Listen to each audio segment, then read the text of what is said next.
আমার সাথে প্রতারণা করেছে ব্যবসায়িক পার্টনার নিয়ে। এই কারণে আমি কোর্টে মামলা করেছি, কোর্ট ওয়ারেন্ট জারি করেছে। আমি মহামান্য আদালতের কাছে ন্যায় বিচার প্রার্থনা করি। আপনি আগে অভিযোগটা বলেন, এরপরে ব্যবসায়িক পার্টনার এই কারণে আমি মামলাটা করার কারণ আমার কয়েক মাস আমাকে যে মুনাফা দেওয়ার কথা তা দিছে, এরপরে আমাকে টাকা দেওয়ার কথা বলি তাদের বসুন্ধরা বাসার সামনে নিচে। এখানে যাওয়ার পর তার ভাই অজ্ঞাত আরও 3-4 জন আমার থালা চোপ্পা দিয়ে গাড়ি করে নিয়ে যায়। ঘন্টাখানেক পরে আমার চোখ খোলার পরে আমি দেখি হাতির ঝিলে এবার আমাকে বলে যে তারা সমাজে মান্যগণ্য লোক, তাদের কাছে যদি টাকার জন্য আর বাসার সামনে যাও মারে এখানে ফেলা দিবে। এরপরে আমি মামলা করার প্রস্তুতি নিই। বাটারা থানায় যাই ভিডিও ফুটেজের জন্য, তারপর হাতির ঝিল থানায় যাই, গোলশান থানায় যাই, এবং কি সব ওসি সাহেবের সাথে আমার কথা হয়েছে। কালকেও বাটারা থানার ওসি সাহেবের সাথে আমার কথা হয়েছে।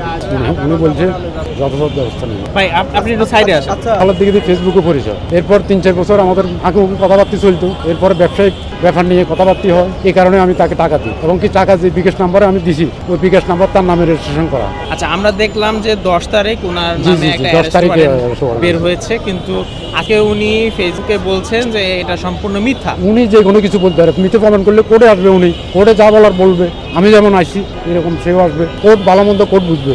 এখন কথা হচ্ছে 10 তারিখ যদি ওনার নামে অ্যারেস্ট ওয়ারেন্ট বের হয়, আজকে থানায় যতটুকু আমি জানি আজকে রাত্রে ওয়ারেন্টের ব্যবস্থা নেই। আজকে ওয়ারেন্টের ব্যবস্থা নেই। এখন কেউ সাহেবের সাথে আমার কথা হয়েছে, আজকে বাসা তারা তল্লাশি চালাবে। আর কিছু ওই ফেনীতে, আমার বাড়ি ফেনী। আপনার নামটা বলেন। আমার নাম আমিরুল ইসলাম। আমিনুল ইসলাম।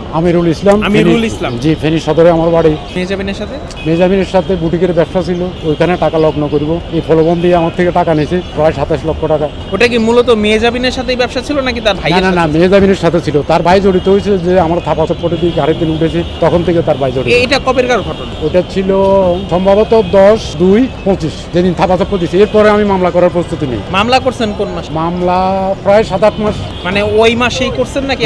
না, পরে এই একটু প্রস্তুতি নিয়েছি, একটু সময় নিয়েছি, এরপরে মামলা করি। আচ্ছা, আমার ঠিক লয়ের সাথে বুঝি, তারপরে আমি মামলা দায়িত্ব। ঠিক আছে।